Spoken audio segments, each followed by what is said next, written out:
Oke, anak-anak sekalian, adik-adik semua, marilah kita lanjutkan ya pembelajaran kita tentang perubahan sosial. Namun kali ini subbab yang kedua dan materi ini sangat penting, seringkali muncul pada banyak ujian-ujian terutama masuk PTN dan ujian sekolah. Nah, materi subbab yang kedua ini adalah faktor perubahan sosial. Nah, untuk itu mari kembali kita fokuskan pikiran kita untuk menyimak penjelasan dari Pak Tiar. Nah, oke. Faktor perubahan sosial, anak-anak semua, adik-adik sekalian, bisa kita lihat dari dua hal. Nah, yang pertama faktor perubahan sosial tentu ada faktor pendorong, yang kedua adalah faktor penghambat. Nah, untuk yang faktor pendorong berarti faktor yang memicu terjadinya perubahan sosial.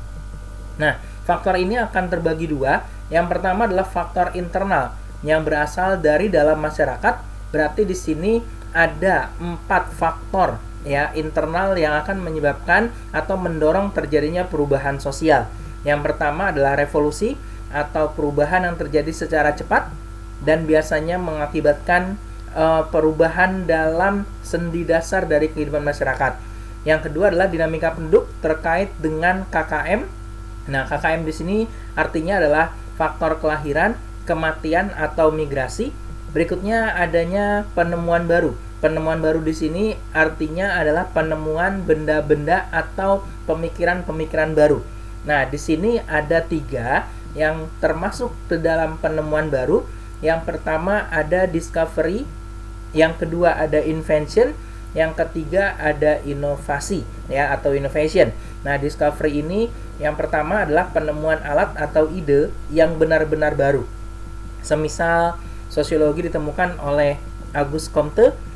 Dan misalkan lagi discovery dalam alat, yakni misalkan adalah penemuan kereta kuda roda 4 ya, artinya keretanya beroda 4 lalu ditarik oleh 4 ekor atau 3 ekor kuda. Nah, ini adalah discovery. Nah, discovery akan menjadi invention kalau misalkan benda itu sangat berguna dan masyarakat sudah sangat mengakui.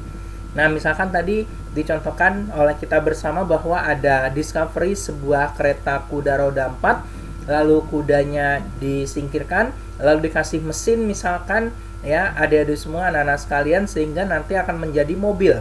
Nah, mobil zaman dulu itu merupakan sebuah invention ya, artinya benar-benar benda yang terjadi akibat hasil daripada penggabungan discovery.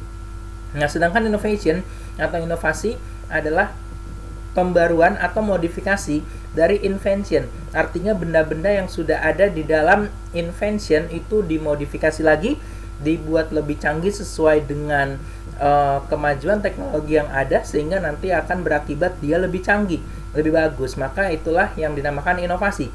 Nah, misalkan kalau mobil zaman dulu ya, adik-adik bisa lihat sendiri mobil zaman dulu seperti apa.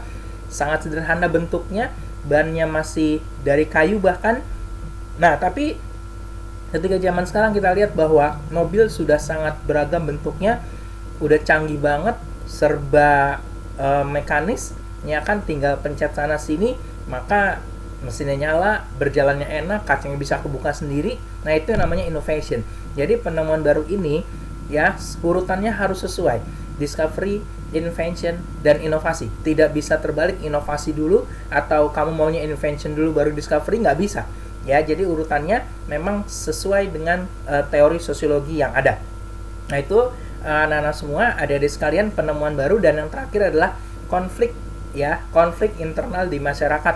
Nah, konflik internal artinya memang konflik ini merupakan peletup perubahan sosial tapi internal masyarakat, hanya terjadi pada masyarakat itu. Nah, ini dia faktor internal perubahan sosial, yakni faktor dari dalam masyarakat. Nah, yang berikutnya ya adik-adik semua, anak-anak sekalian, adalah faktor eksternal. Berarti kalau faktor eksternal itu adalah faktor yang berasal dari luar masyarakat. Artinya faktor yang dari luar ini memang ada andil masyarakat luar atau ada andil alam atau faktor lingkungan di luar manusia. Yang pertama adalah peperangan. Tentu kalau peperangan ini berbeda dia dengan konflik internal. Kalau peperangan ya sudah jelas akan melibatkan negara atau masyarakat lain ya, sehingga masuknya faktor eksternal. Nah, peperangan tentu menimbulkan banyak ya mungkin korban jiwa ya atau menimbulkan banyak kerugian harta benda atau materi. Nah, yang berikutnya adalah pengaruh budaya masyarakat lain. Ini terkait dengan yang namanya difusi, ya, anak-anak sekalian, adik-adik semua. Nanti akan kita bahas pada sub yang lain tentang difusi ini. Dan yang terakhir adalah faktor eksternalnya terkait dengan faktor lingkungan alam. Nah, ini dia faktor pendorongnya, ada internal dan ada eksternal. Nah, lebih lanjut kita akan membahas juga faktor penghambat. Nah, kalau tadi faktor pendorong artinya perubahan sosial bisa sangat mudah terjadi karena sebab tadi, ya, karena faktor-faktor tadi, internal dan eksternal. Nah, perubahan sosial juga bisa terjadi menghambat. Artinya dalam satu masyarakat perubahan sosial belum tentu masuk menyerap dengan baik sehingga nanti ada penolakan sehingga nanti perubahannya nggak bisa terjadi. Nah, yang pertama di sini faktor adat dan kebiasaan. Ini juga kalau sudah faktor adat, sudah faktor kebiasaan tentu akan sangat sulit mengubah kebiasaan atau adat yang sudah terbentuk. Yang kedua, adanya hambatan-hambatan yang bersifat ideologi. Contohnya Indonesia kita tidak mungkin ideologi Pancasila kita tergantikan dengan ideologi-ideologi lain di luar sana. Yang berikutnya adanya vested interest. Nah, vested interest ini pada ujian sekolah, pada ujian nasional ya sering kali ditanyakan dulu. Ya, vested interest itu artinya adanya hal-hal yang sudah tertanam dengan kuat. Artinya kalau sudah tertanam dengan kuat, ajaran-ajaran yang sudah disosialisasikan sejak lama, maka perubahan sosial yang datang, yang baru pasti akan sulit terjadi.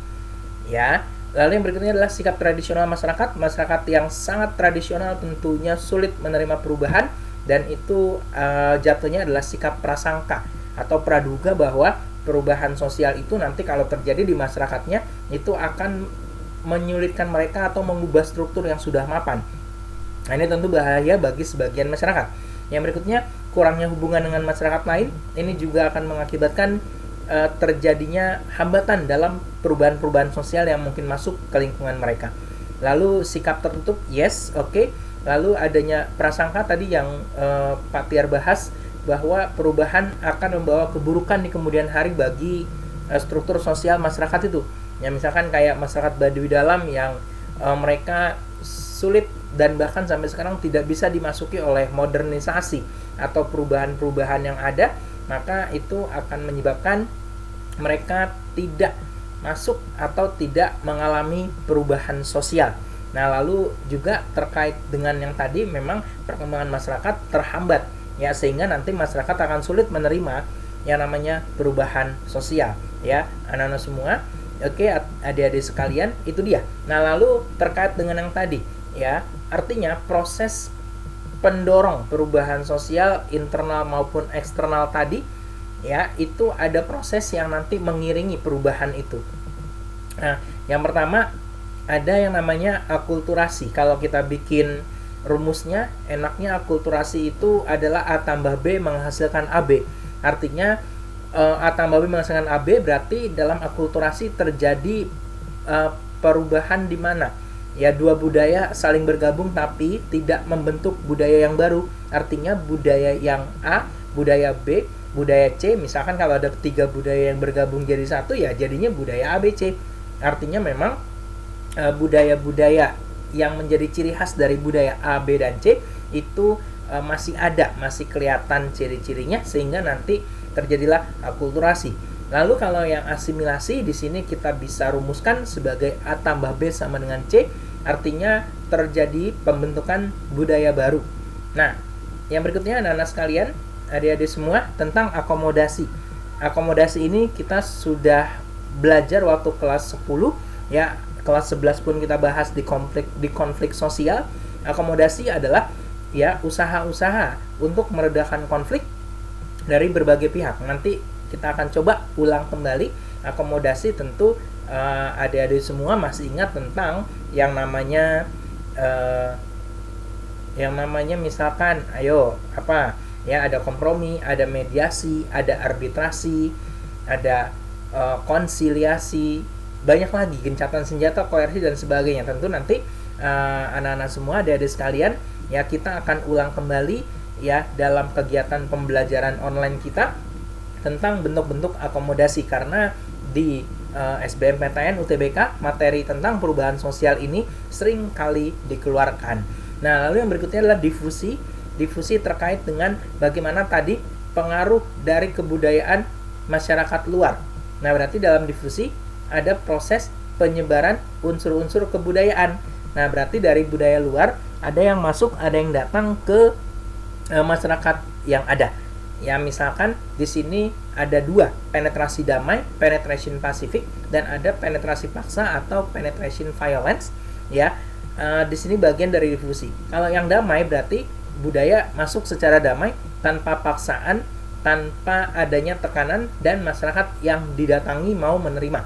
Ya, contohnya masuknya Islam ke Indonesia, atau adik-adik semua, anak-anak sekalian yang senang sama K-pop, ya misalkan senang sama BTS atau sama Blackpink, ya ini saya tampilkan fotonya di bawah, ya ada ilustrasi gambarnya Blackpink. Nah, tentu itu bagian dari penetrasi damai, toh kita menerima. Tapi kalau yang namanya penetrasi paksa atau violence, itu berarti masyarakat luar memasukkan budayanya secara paksa, menimbulkan yang namanya pertumpahan darah, menimbulkan korban jiwa agar budaya dari orang luar itu masuk ke kita. Contohnya di sini adanya penjajahan Jepang atau Belanda di Indonesia. Nah, kira-kira untuk bagian kedua ini yang dapat saya sampaikan. Jika ada pertanyaan, boleh kita masukkan ke dalam grup WhatsApp atau forum di sekolah kita. Nah, itu saja yang dapat Pak Tiar sampaikan untuk bagian kedua. Kita akan lanjutkan kepada bagian yang ketiga. Terima kasih.